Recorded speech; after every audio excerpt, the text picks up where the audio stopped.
Monadnock region, and welcome to another spectacular episode of Go Mo Tonight, the Monadnock region's only locally focused, regional, weekly sort of comedy podcast. I'm here in the Space Lounge as your host, Chris DiLoretto, here with my lovely co-host, Zoe Roten-Heinzman. And first episode in a while. It's good to be back. I mean, of course, we did Space Lounge live a few weeks back over at the night market. Definitely took it easy this summer for, I think, good reason and good effect. Yes. What do you say? I think so, too. It was a summer that was not. Everyone I've talked to is like, this was a really weird summer. This was a really weird summer. But now that it's like pretty much over, things are starting to feel a little normal, perhaps. We can get back into a little routine, a little it's rhythm. after Labor Day, so we're back. Yeah, you know? that's right. The Senate is back. School is back. School is back. School's been back. But it's back all over. Back I all think over. Manchester, Vegas. Yeah, I saw that. Well, I saw some people that I know in the Boston area as well going back after Labor Day. Yeah. This is a foreign thing to me as a Southerner who started in like August 10th growing up. The whole Labor Day thing, I'm just like, seems so late, but here we are. Here we are. Yes, with our northern ways. Yes. Mysterious northern ways. And this week has been a summer week, though. Yeah, it is. I mean, it's really kind of funny. We hit 90 degrees, like I think 3 times the whole rest of the summer, and I think we're going to do it maybe 3 times this week. Yeah. Very exciting. I know some people are very upset about this. I love it. I'm angry at everyone. Looking at you, Sam, going apple picking and shit like that.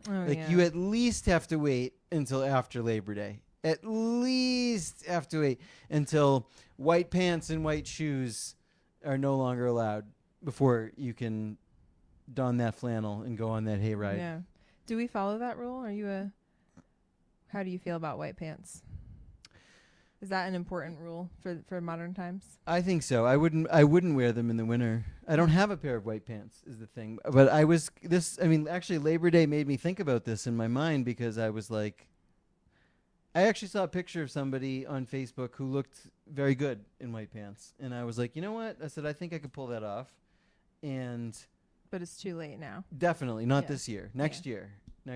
Yeah. Yeah. Well, I felt like this orange, like, seersucker dress I felt was, like, iffy for post-Labor Day. But it was just I think so if hot. it's warm, I think you can do it. And, so I think that's a little bit different. Like, I think, like, for example, if I was to wear, like, a linen shirt or something like that, because it's warm still. Yeah. I feel like I might get away with that, at least until, like, let's say we had a true, like, Native American summer. In October, right? And it gets up to like 80 degrees or something like that. I wouldn't put on the linen then. You know what I mean? Because it is October. I would put on something nice, something warm. Yeah, you know what I mean? Like I'd put on warm weather clothes, but they wouldn't quite be summer warm weather clothes, But white pants I just wouldn't do now. But for example, I think that the place to bend the white pants rule might be on the other side. You know what I mean? Spring. Like, I could see myself wearing them, When does the start of white pants? It's supposed to be Memorial Day, So, I mean, if we haven't really been having them, but if we had a very early spring, where like May 1st, May Day, say, comes around, or a late Easter, and it's really warm, sure. I think you can do white pants for that. Sure. I think that so. Makes sense. But not now. Yeah. Not now. That's just... I mean, I'm a summer guy, but that's just a refusal to let go. Yeah. And you do. Sometimes you just got to kind of go with the currents. I do admit that I layer my linen with my wool all year round. Well, yeah, that's okay, but you don't wear like a lot of like beachy linen. That's true. Yeah. I mean, mine is very, kind of specific. Yeah, that's to true. That, So, I have to part with it. It's been, hot days though. I could still get away with it, but for another month. Some of them I preemptively put away. So, it just feels right. It just feels right. It does. Now. I admit it. It's that season. It's that time. Yeah. So I mean, in keeping with that, we figured, there hasn't been, to be honest, a lot going on. And so we don't have a lot of news or a lot of hot button issues, or maybe we're just still coming out of that August Jimmy Buffett island mode, you know, and we're just not quite as hopping mad as we could be.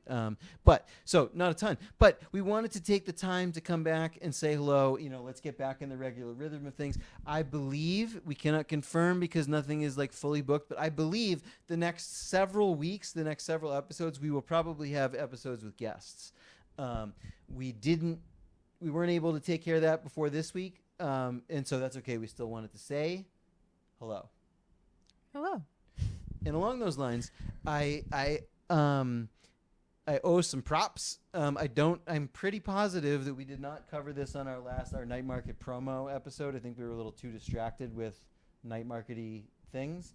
And certainly night market itself, which we'll talk about in a minute, a lot of kudos and props to go around on that subject as well. That was more about jokes and things. We didn't get into a lot of serious topics. Not without at least some decent buffer of comedy and irony and the things that protect us, you know.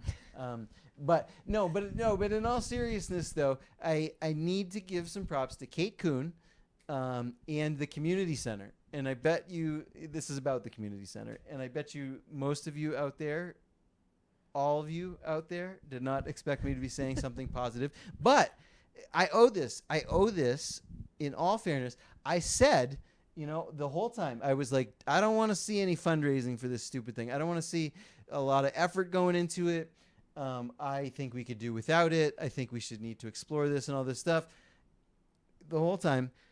But I always gave that caveat, did I not? That like if you can get the funds from like one or two like super generous big dollar donors, deep pocket donors, or you know, grant money that's out there. I was going to say the federal government or is a generous, the deep federal pocketed government donor. is very generous, very deep pocketed. If you are able to, you know, take advantage of what's out there, and you know, and again, just for background, obviously, I'm being a bad host here, not really guiding you through this, but this is in reference to the fact that we have an old National Guard bunker. Just kidding, it's an armory, but it's this brick shithouse community center, right where we want to build a municipal campus, right?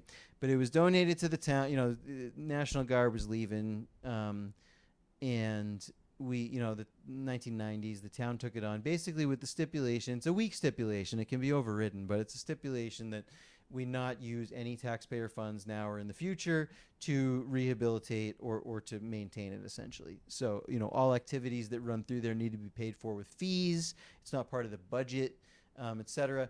But, you know, it's just like it's filled with asbestos and, you know, all kinds of nasty stuff. And The roof is caving in. The roof's caving in. It needs all kinds of work. I hate the goddamn bees on the outside. I do not want my children to be drones in a hive. And I don't think that most Peterborough parents do either. But so, you know, I grew up in a town of very comparable size to this town, where we had a lot of wonderful sports and wonderful programs and all kinds of things, rec department, all that shit, and no community center ever. And it all got done. There was places for everything. This has been my argument this whole time. Other people have felt that it's very important to maintain this, that it's an asset to the town, that we need to hold on to it. I have disagreed, and because of that, I didn't want a lot of effort and a lot of funds and a lot of emphasis being put on it. But they pulled it off. They got the money. There's not going to be a big, long campaign. We don't need to talk about it forever. I might still start an obnoxious campaign to paint over the bee mural on the outside of it. But no, in all seriousness, though, good job, Kate. I do surrender. You got the money. We're keeping the center. I'll shut up about it. There's nothing. You know. There's nothing more that I can say. Nice job. I withdraw my opposition. I will love the community center, and I kid, but I am serious. You'll vote there with glee. Yeah. I mean, hey, what the hell? Get a bunch of money, make it a little bit nicer. You know, I probably will have some nice things to say about it. I'm not an unreasonable man. Speaking of reasonability, we certainly pushed the boundaries of it with Night Market, I think. No, I'm just kidding. We had I think we had an awesome program and an awesome time. And, though I think that the Facebook reenactment skit may certainly have frightened some people. I don't think that any complaints came in, though. I didn't hear anything negative about it. No, I don't think. Well, I think that there was some concern among some that some official complaints would be made. Oh. But I don't think it happened. So I don't know. Hey, if you're out there and you're pissed, I suppose it's never too late to issue a complaint. But it was a wonderful joining of the 3 town Chris's. Yeah, Moncton, Maidment. We're gonna have them on the show sometime. Yes. Yeah, all 3 of us all at the same 3 time. Chris's. Yeah, yeah. That was great. It was. Jonah Wheeler joined as a guest. Roxanne Loudon, fellow rec committee member, joined as a guest. Natalia had And- two oh, appearances I forgot as she was in an the skit, actress too. and a roller skater. Yeah. Haley Easton was the chief roller skater. I mean, we had skits. We Tim had roller Dowling on the skaters. music, just awesome. Just people kept being like, "Who is that guru up there with he had He the had a mysterious curtain on. hood and just just some kind of some light exotica keys," and it was delightful. It was delightful, and was we delightful. had the Weathermakers dance. Yep, come- Weathermakers. What did I keep calling them? I kept calling them something else. I remember their real name now. It's Yeah, kind of funny. That whole fog of the names has lifted now. Yeah. I wanted there. to call them. I mean, lately I remember their name, but I want to call them the Weathermen or the Weather Underground. Yeah. But they may not appreciate being compared with a New Left terrorist organization from the 60s. No, but 70s. they did some delightful 60s music dance improv. Yes. On an awesome rug from the teen section No of the violence. library. Thank you, Corinne, for that Thank you, last minute Corinne. rug Yeah. coming It's through. a sweet rug. Sweet rug, sweet speakers. I know. I just Lot of showed help up from and the I was library. like, "We need a rug," and she pulled it off. It was A amazing. lot of help from the library. Yeah, it was a fun time. It was a great night market. Good job, Roy, and everybody else who puts it together. It was, again, the best one yet. Yeah. It was very. We actually got to walk around and see some stuff we did. too, we which did. we The did timing not of it was great. We got last to year. see the Ghost Funk, which was the main act, which was awesome. Which I um, do keep wanting to add railroad to their name. Yes. I want them to be a Yes. ghost railroad. The Ghost Railroad, but no, just the Ghost Funk. They were great. Yeah, awesome. Peterborough was dancing in the Peterborough streets. was dancing. Just like Peterborough Roy was wanted. dancing in the streets, for real. We got photographic evidence of it at least. Yeah. And we're always aiming for that.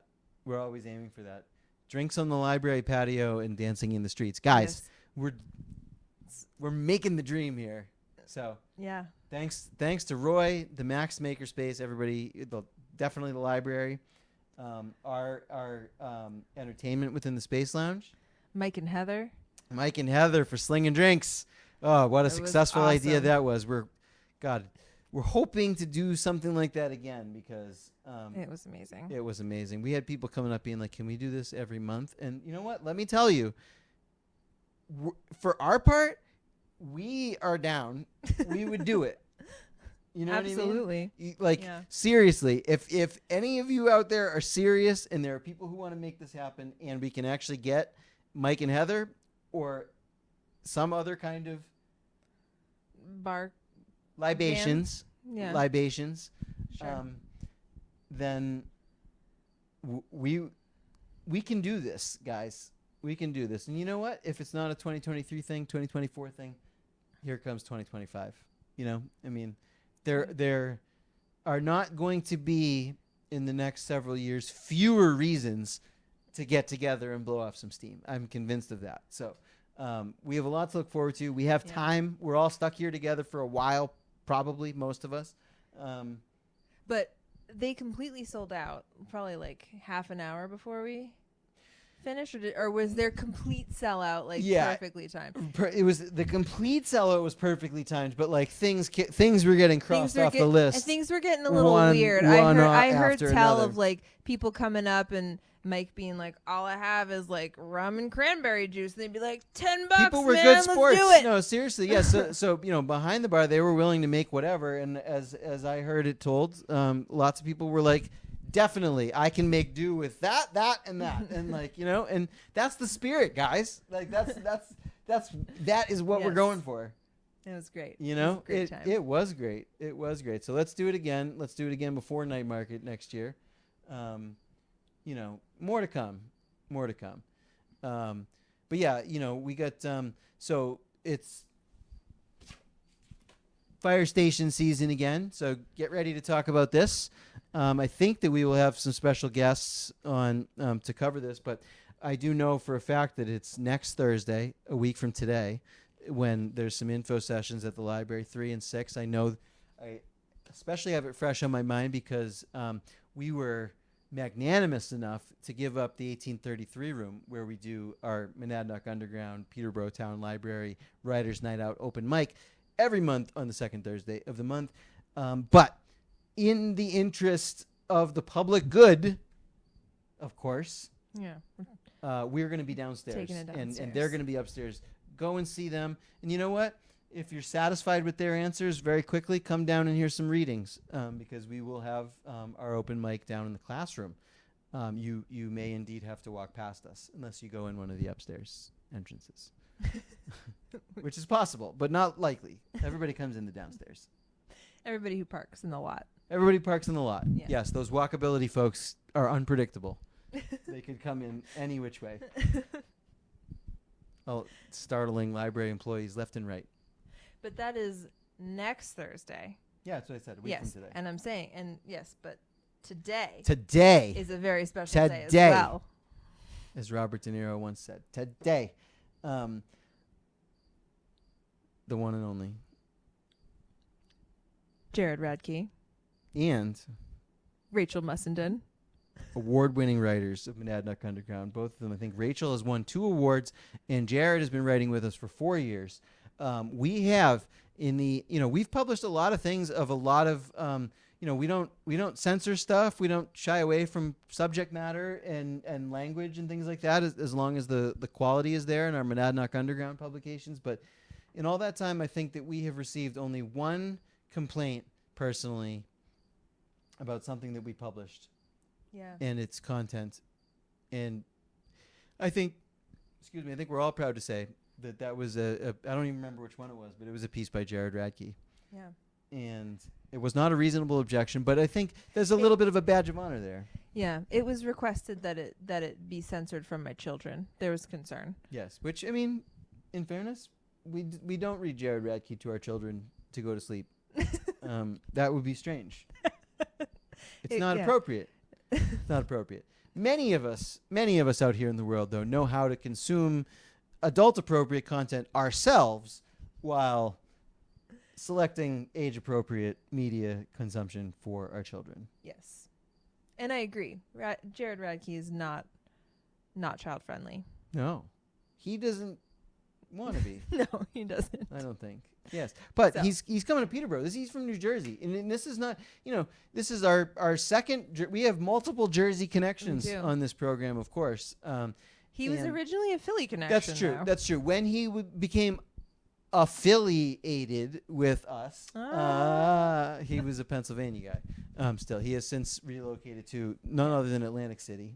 Yeah. City of Dreams. So just we don't censor content, and we also don't say all of our writing must be local. Oh, of course. It ends up being that Jared way. Jared found us. Yeah, I was gonna say it ends up being that way just because that's the reach that we have. But Jared in Philadelphia 4 years ago just found us from a Facebook ad and submitted his work to us, and I remember you were like, I don't know about this piece. I can't tell if there's something there or if this is really weird. I think that this is kind of cool, but am I nuts? Yeah. And I read it and I was like, no, this is awesome.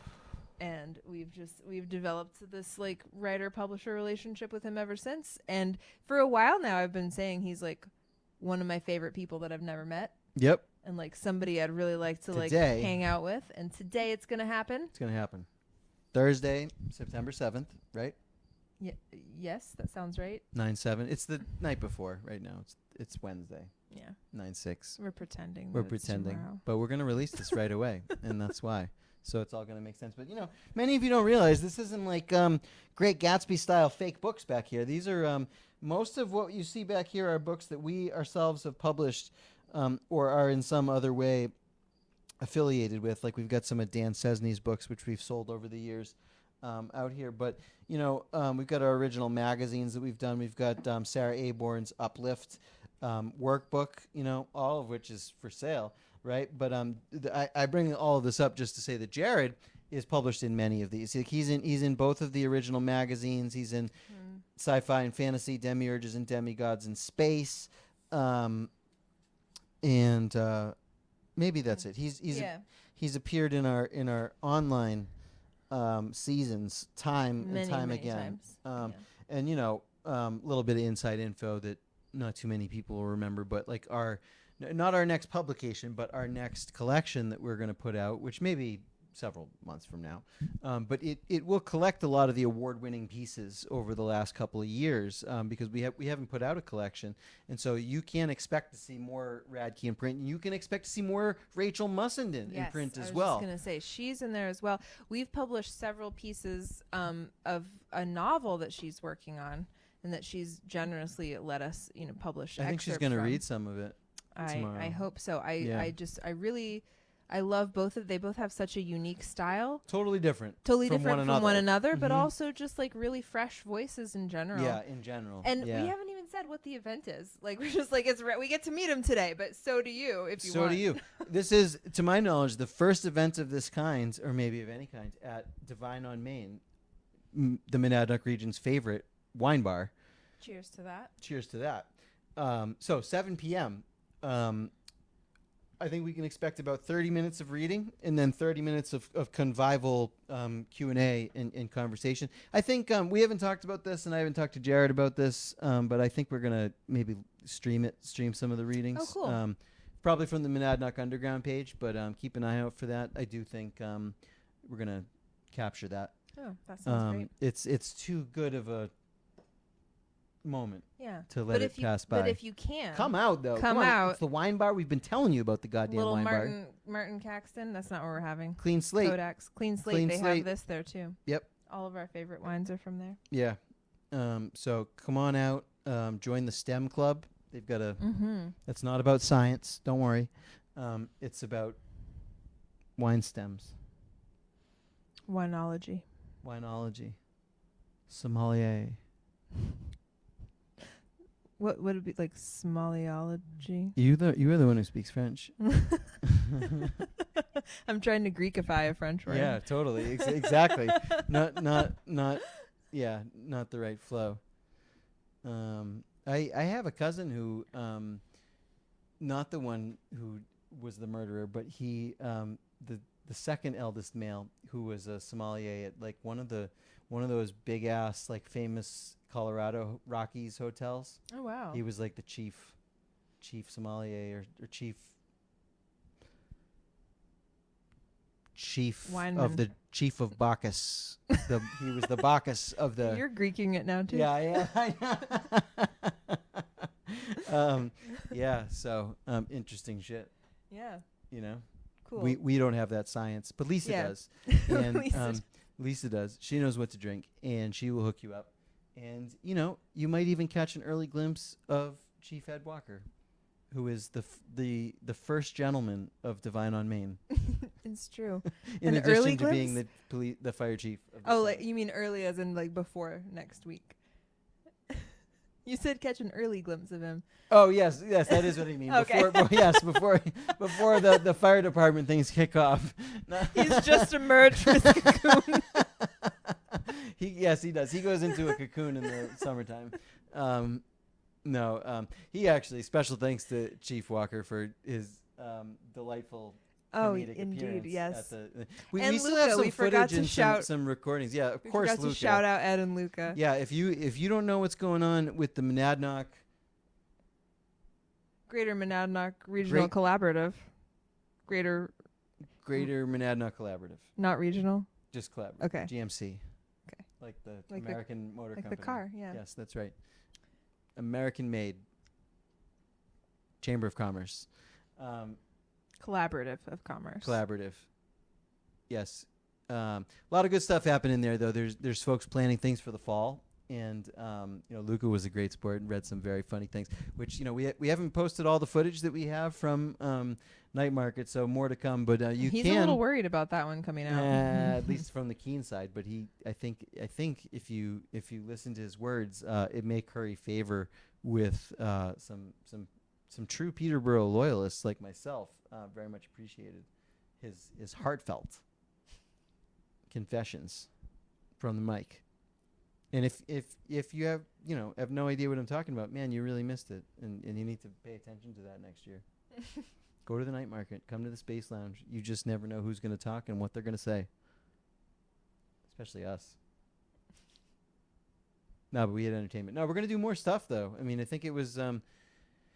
We've been saying this for years, and it turns out that it's other people feel the same way. When it comes to more celebrations, more festivals, more things, and again, these change and new things and creative endeavors and things that require a lot of organization and planning and collaboration, they take time and they happen on a scale of years and not months. And that's how it be. But I think if we're all patient, but also dedicated, and we all, I really do. And I think that more and more people who want this kind of thing are going to, either discover it or decide to come out of the woodwork. I think it's going to happen faster than you think. It's like I want to temper expectations on the one hand, but also leave the sense of possibility because it's there. It's there. Totally. Night Market's only 4 years old, right? Oh yeah. Yeah, and it's just going to grow. Yeah. It's just going to grow. And just you wait, and we're going to make this threat early. We're going to make this threat right now. Children of the Arts After Party is going to be a thing next year. We planted that flag, right?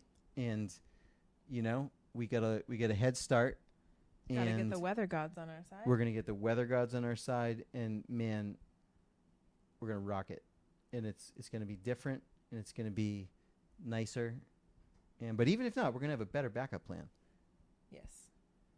Maybe even people want this thing. Yeah. Maybe a new tent, a non-leaky tent. It's a backup. We need a giant tent. We need a huge tent that people can dance under. More than 5 of us. Agreed. Right. Agreed. Because we did have that. We had dancing in the street. I will say, not that I'm gonna steal anyone's thunder or take any credit or anything, but I feel like we certainly planted the seed at the right time of year, the planting season of dancing in the streets of Peterborough, because we did have a little bit of that. Even though there was basically practically no after party, what after party there was featured 100% attendee participation in public dancing to delightful traditional live music. And I don't regret a minute of it. No. Hell yeah. So, let's talk about things that are appropriate to call the police about. Okay, you quiz me. Generally speaking, if somebody assaults you, is it appropriate to call the police? Yes. Yes. If I don't know. If somebody robs your favorite small business and you see which way they ran, should you call the police? Yes. Yes. If you, this is more of an ethical dilemma. If you saw the person who was arsoning that house across from Alltown for the good of the town, do you call the police? Clearly no one did. I think it would be appropriate to. I'll abstain from saying whether I personally would. Yeah. Okay. I think so one could. Open question. Maybe you could make an argument either way. Maybe someone could. Yeah, but it wouldn't. It wouldn't. I don't think it's immediately inappropriate to do. Yeah. If you Rad. felt called to. Sure. Yeah. What if a dangerous animal like a lion or a tiger was to come onto your property, like let's say one of Mike Tyson's cousins stays in this town and he has a small tiger, a small like cousin-sized tiger from Mike Tyson's tiger. Is that a police matter? I guess Well, if you don't know who else to call. Who? Yeah, Like fish and game? I don't know. yeah. I mean, probably. Sure, I would call but, the like, authorities. do we want to wait for Fish and Game? Yeah. Okay. Authorities would be called. Does Fish and Game have enough firepower for a Mike Tyson's cousin's tiger? I don't know. We don't know. But sure, yes. Maybe. I feel like I would at least like alert them, even if yeah. All right. What about a harmless animal that can't do anything to you? Like can't hurt you or like destroy your house, like hasn't done anything wrong, just like a little innocent little like a bird, say, that can like barely fly, like yes, its skeleton looks like a dinosaur, but like truly cannot really do anything to like a human or a pet, or it shits, but like a seagull, you know what I mean? It washes away. Right? Yeah, that seems like a no. No, I would not. You don't think so? Would not call the police. So like a chicken, say, like let's say like, because we have in this town the right to have chickens, right? Live free or die, baby. Live off the land, homestead, motherfucking chickens. Everybody's got them. We got fucking chickens up the wazoo, all kinds, male, female, roosters, hens. We got the chickens, right? What if a chicken unknown to you comes onto your land? It doesn't do anything but like trespasses, like I have said before, I think that New Hampshire people are like awfully sensitive about trespassing to begin with, right? Way too many motherfucking no trespassing signs. But like, all right, I understand you're going to end up with people with guns walking all over your property if you don't. Fine. But the laws of the state, of the country, in fact, for better or worse, some might consider this regrettable. I don't know. I actually made this comment the other day, but they don't apply to non-humans. Okay, so I think my comment was like I yearn for the day when what animal was it even?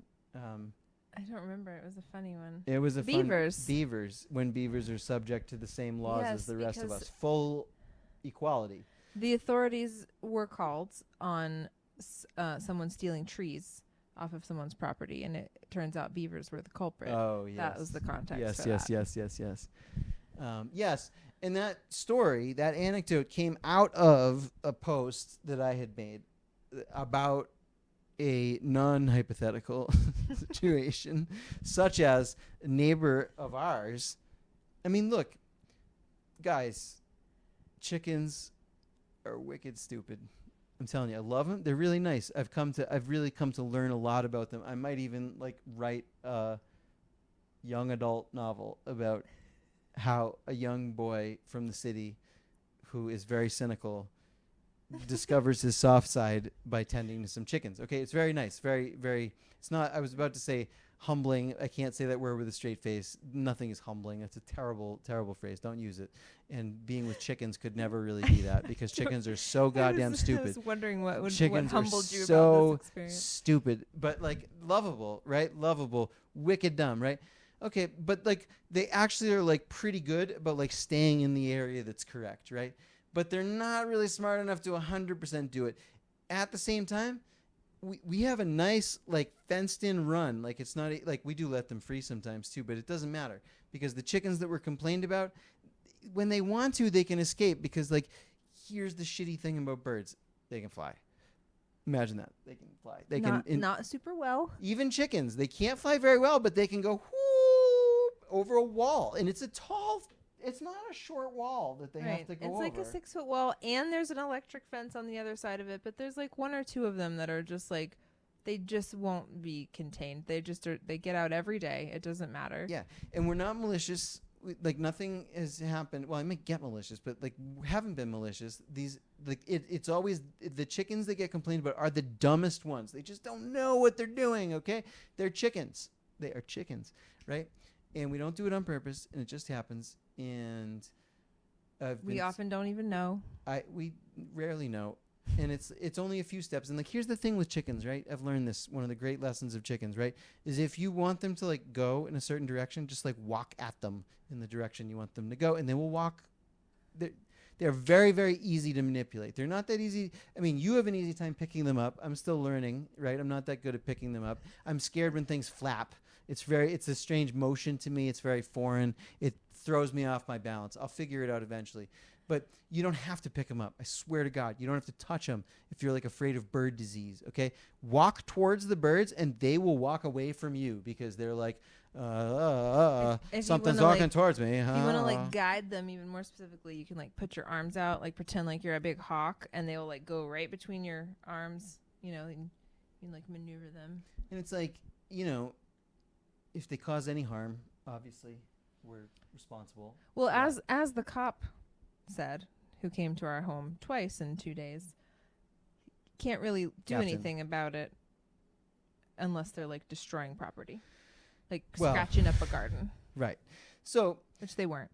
you know, yeah, I mean, here's the thing. You know, they called them 2 days in a row, and it's just, if nothing else, regardless of like the ethics and the morals and the good neighborliness and all that stuff, because like, honest to God, if you want to complain, just like call or shout. I mean, I've been told that there's been peace offerings made before I was even living here in this space lounge, and to no avail. So the good neighborly route has already been tried, you know? I don't even know these people's names. They've never introduced themselves. Like, you know what I mean? Who the hell are they? I don't know. But like, here's the thing. Because of like the pesky ass law, which is in our favor in this case, if the chicken doesn't do any danger, like all the police can do is come over here and ask very nicely that we get them and tell them, talk to them, plead with them to not do it anymore, or to do something better about keeping them in, right? That's all they can do. There's no fine, there's no crime, there's no civil matter, there's nothing. They just, all they can do is come over and say these words. And is that a good, I mean, let me tell you, let me be very clear. The Peterborough PD, they're just extremely professional and friendly. Very you know, friendly. they come over, we have a chat, and I'm not defiant. I'm a little bit contrite. I don't want to bother anybody. I certainly am not trying to, because I am conscientious about these things. I am not trying to tie up police resources with my livestock. That is not something I'm interested in doing. And I definitely don't want them in other people's yards. Yeah, I And don't want to be a pain in the ass. Happily go get them Seriously. myself. But the police are very, very kind and just, you know what I mean? Like they're great. But they don't have anything they can like serve me with, right? So just, I don't know, please, if you're thinking about doing this to your neighbor, think about the taxpayer, think about the professionalism of the law enforcement officers whose time you are requiring to go after this very minor like animal matter, you know? Call your neighbors, shout over, like walk over. Like if my chicken is in your yard, you could just walk onto my land reasonably to talk to me about it. Like it's all fair and good. I'm a reasonable person. Email me. I'm not vindictive. You know, They yeah. have my email address. There's, you know, it's We've just an chatted before. unreasonable thing to do. Like we can work something out. Like one hand washes the other. You know what I mean? But like I cannot promise you that the flying animal that I have, you know, that I just, you know, don't truly understand the core or the soul of. I cannot promise where it is going to. Like if you just watch these stupid things walk, they're really dumb. They're really stupid. You can't train them, you know, and yet they're smart enough to mostly not go anywhere. Okay, but they stray just a little bit, just a tiny little it's bit. just like it's like a neighborhood cat. Like, would you call? Would you call the cops on a cat? on a cat? Would Cat you? shit is way worse than chicken shit. Yeah, definitely. Just saying, Way worse. way worse. Dog shit. You know, I don't want to get into the dog debate. Yeah, But people complain a lot about like dog poop and stuff like that, and I could even understand that scenario. You know, I not even. It's very understandable. You know, but like a cat, people tell me all the time that this was the bear's home before it was human's home, and that we should place everything, including our own safety, as secondary to the fact that like the bears, because they are animals, can walk wherever they want. And I understand that like chickens did not spring out of the earth here, you know, and that somebody brought them here, and that they're not wild, right? And that they are, but I don't know. I mean, things are a little bit backwards. This is not a true rural mindset. You know, a rural mindset would say shoot the bear, protect the chickens. You know, that's tradition, right? In the old world and the new. And again, maybe I'm trying to be a little bit less hardline sometimes, you know, when the times don't require it. Maybe I can go a little bit easier on the bears. I haven't been molested by them this year in any way. Okay, so knock on wood, but like maybe I can sometimes agree to avoid calling for their death. Okay, I'm willing to talk about it. But can you then extend the same courtesy to the non-threatening, like cannot possibly pose a danger to you, domestic animals that may accidentally wander onto your yard? Please, have a heart. Don't call the cops for that. That's stupid. That's weak. It's embarrassing, honestly. I've been very nice about it so far, but frankly, it's shameful. I would be embarrassed. If my kid did that, I would tell them, hey, I wouldn't say you're an embarrassment, because that's overly harsh. I'm not that kind of dad. But I would say, that's embarrassing. You shouldn't, aren't you embarrassed you called the police for that? You couldn't handle that? You know what I mean? Like I would tell my kids, these are people in their 60s, right? I don't mean to judge. 60s. Maybe 50s. People who have enough lifetime wisdom, though, to be held to the same standard that I would hold my 9-year-old to, which is don't call the police for like dumb shit, right? Lessons, good advice, right? Now listen, all right, relatively brief program, okay, but look, we don't want to strain your brains too much, because the fall, the new season, the new time of action, the harvest time has just begun. And let's not strain ourselves too early. Let's pace ourselves. Right? Sounds good. We're going to have some guests coming. It's great. Yeah. It's good to be back. It's nice to see you. We missed you. If you missed us at the night market, don't do it again. Come see us tonight. Come see us tonight at Divine. Mm-hmm. Come see us Saturday at HANSTOCK. HANSTOCK. They got a good lineup. Big ass festival. We'll go live a couple times from there. Sure. Show it off. We're gonna buy be some there. books. We got Bill's book, Bill Mullen's novel. Oh my gosh, pre-sale. this is true. It's really happening. So he's got the draft. I've got it. Started reading it. We have achieved a level we've not yet achieved before. We are indeed closer than ever before. by a wide margin. By one of our nice books with Jared in it. Yep. But come see Jared and buy a glass of wine. Yeah, tonight. more important. Tonight. I mean, no, both are important. Both are Do important. both. Both Why are not? important. Thursday, HANSTOCK. They got Saturday. music. They got Yeah. bands. They got other vendors. All It's going to kinds be a of good time. vendors. It's pretty good. You know, it's really, I got to say, we haven't been able to go to HANSTOCK the last few years. We've been honestly very honored to be the guests of our buddy Dan Cesny, who we mentioned earlier, who similarly runs a festival in Auburn, New Hampshire, on the same day every year, right? And I think that Dan might have started it like either HANSTOCK year 1 or year 2. Like it was like same time, right? And so he's the librarian there now. He's the Corinne Jr. It's a smaller scale, no offense, Dan. And Corinne Minor, as we might say. But he does this cool thing. So they have this duck day, which is like, look, we've all seen it. We all might have different opinions about it, but there's various things everywhere, right? Where people have a duck race, rubber duckies, yellow ducks, some kind, right? Auburn, they treat their duck race kind of like Francistown treats Labor Day. Yeah, there's like a whole mythology surrounding it.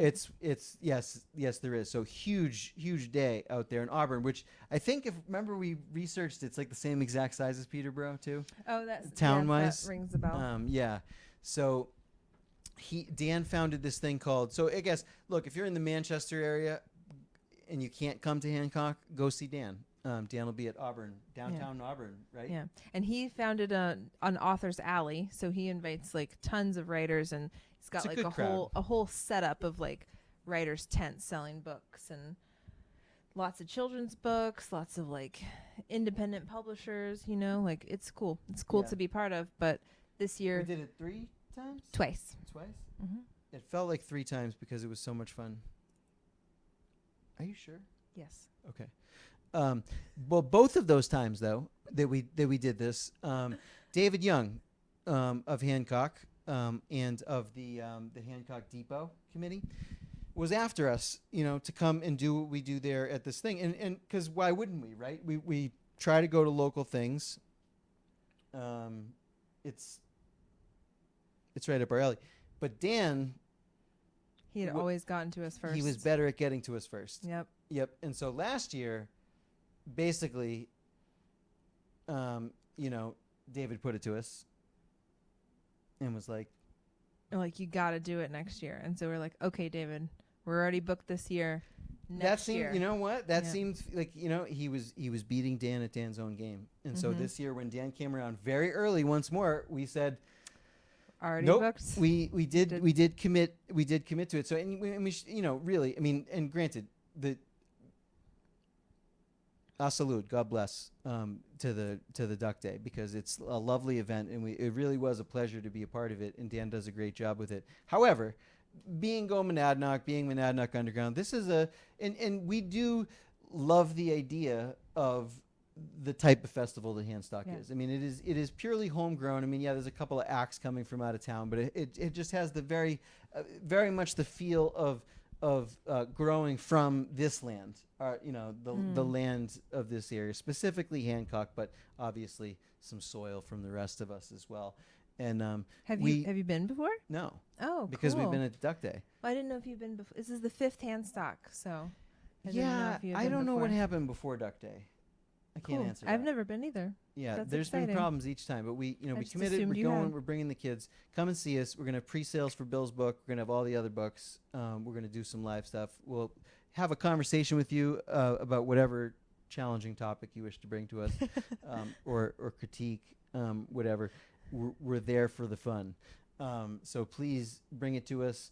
And come to the festival, because really, like, we're the least exciting thing there, to be perfectly honest. I mean, come and see us, but like, I am very impressed with the lineup and with the schedule and what's going on. It's 11 to 8 in a field. We'll put the event info, but in Hancock, and hopefully nobody gets mad. I don't know that we'll be there quite till 8. We're gonna have a bunch of kids with us. Gonna ask you off the air if we were gonna commit to that. Probably whole day. won't make it that many hours, but we'll be there at 11, and we'll be there as long as the damn kids do. But yeah, really, we very much support the spirit and the vibe of this festival, and if we this is a more just like ambition 5-year plan type stuff, but we talk about it kind of often and have since we started doing Go MONADNOCK. But obviously we live here in Peterborough. We can only focus our time, especially since we both cover and sometimes plan and support and consult with events, right? So, and it's only the two of us, since Sam went off to Pier Lux his way into the local Hall of Fame, Real Estate Hall of Fame, and good on Sam. But Paralux, for all your luxury real estate needs. Not an official sponsor of this program, but anyways, it's just the two of us, right? So and we believe in doing both of those kind of facets, like creating things and supporting things and amplifying things. We just can't do it for all the towns, right? But the reality is, I mean, I think that HANSTOCK is to Hancock what things like Night Market and like Lantern Parade and Children. I mean, it's that big and it's that good. And David is kind of like the Roy of Hancock in that way, in the sense that he is curating really some truly great stuff, and some, I think, I think I kind of just expect to be like surprised a little bit, you know what I mean? Because it's that kind of creative atmosphere where you just don't know what exactly is going to bubble up out of it. So we applaud it, we support it. It doesn't get nearly enough of our attention because it can't. But one day we'll have people who are like team leads for all the towns that can Yeah. kind of do the same thing, and we'll, as John Lennon said, then the world will live as one, or at least the future greater Peterborough block. All right. On that note, hopefully we will see you at one of these events soon. Okay, we love you. Until we meet again in the Space Lounge, as always, we're back to remind you again. Hopefully you haven't forgotten. Please take some good advice. Okay, we'll see you later. Thank you very much.